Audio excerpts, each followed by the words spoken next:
Classical German cinema is among my favourites, and the more of it I discover, the easier it is to see why. Having grown up a fan of the fantastical, watching this film made me realise where a lot of the tropes of epic fantasy film comes from. I'm referring to Fritz Lang's Die Nibelungen.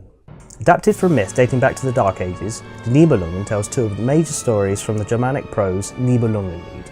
In the first half, the life of warrior hero and dragon slayer Siegfried, followed by an epic revenge tragedy of Shakespearean proportions.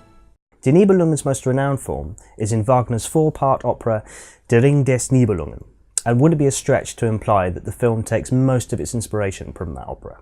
However, the opera carries with it a great more detail on expanding on the mythos of the story. For example, this early scene here involving Siegfried and his dwarf mentor Mime.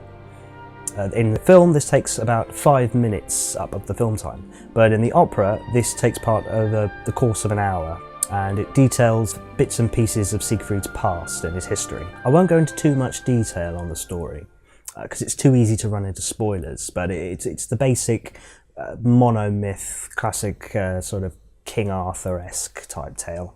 The great hero at the centre of the story, Siegfried, takes on a powerful dragon, trickery from the dwarves of Nibelheim, and even whole empires. Yet his downfall is, sadly, a result of the same old narrow-minded paranoia that plagues a great deal of tales such as these. The women's wrath. The second half of the story is almost a completely new film. An important character from the first half, Kriemhild, now takes centre stage as she agrees to accept the marriage proposal of none other than Attila the Hun. Seen here looking more bizarre than ever. I mean, what race is he even supposed to represent? I'm pretty sure the Hun didn't look like that. This part of the story is effectively an revenge tragedy, with a lot of death, destruction, honour and some great sword fighting scenes to boot. The whole scene comes crashing down in flames, a spectacular sequence to round off an impressive though somewhat challenging 5 hours of film. It would go on to inspire many visual and choreographed films in future, inspiring the likes of Nazi propaganda but also Soviet films such as Eisenstein's Alexander Nevsky and Ivan the Terrible's Part 1 and 2. Before Die Nibelungen, battles on such a scale were unheard of. The feats carried out in the epic were truly astounding, both for the time and for many decades that followed. So there are of course many filmmakers that took on the style of the Nibelungen, but I want to focus on the influence and impact it had 7 decades hence. You may not be aware, but The Never-Ending Story was actually a West German production. Despite being filmed in the English language, while it's possible there was no direct influence on the film, I believe there are traces here and there of the Nibelungen from its art direction in particular. So we have a few wide shots here. See the comparison in the scenes such as the swamp and the forest. Compare the ivory tower to the lofty heights of the castle at Worms on the Rhine, or Brunhilde's fortress. Furthermore, take a look at the makeup on these characters. Doesn't he bear some similarities to the makeup and prosthetic styles in Lang's film? Then we have the practical effects, most notably the dragon. Such huge effects were more commonplace in the 80s.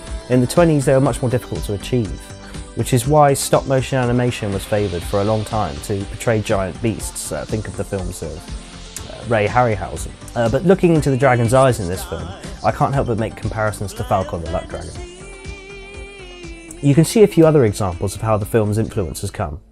Staying in the 80s, you have Conan the Barbarian and Legend, starring Tom Cruise.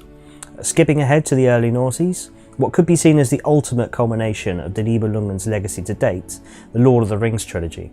If you point to the length of this film as off-putting, I might counter that with the popularity of Lord of the Rings extended versions in recent decades. It's inevitable that this film would have an impact down the line, but I'd argue that the impact of this film in particular can't be downplayed enough. Whilst I'd agree the film is now dated, I think there's enough here to keep even modern viewers entertained. I have spoken previously about the mass appeal of silent films in our review of Abel Gance's Napoleon. You can check out the link here. These films were never intended for cineasts or the intellectual elite. These films are for everyone to enjoy. It's a classical action-adventure film with dazzling effects, sword fights, monsters, armies, intrigue, characters who are far from black and white in their motivations.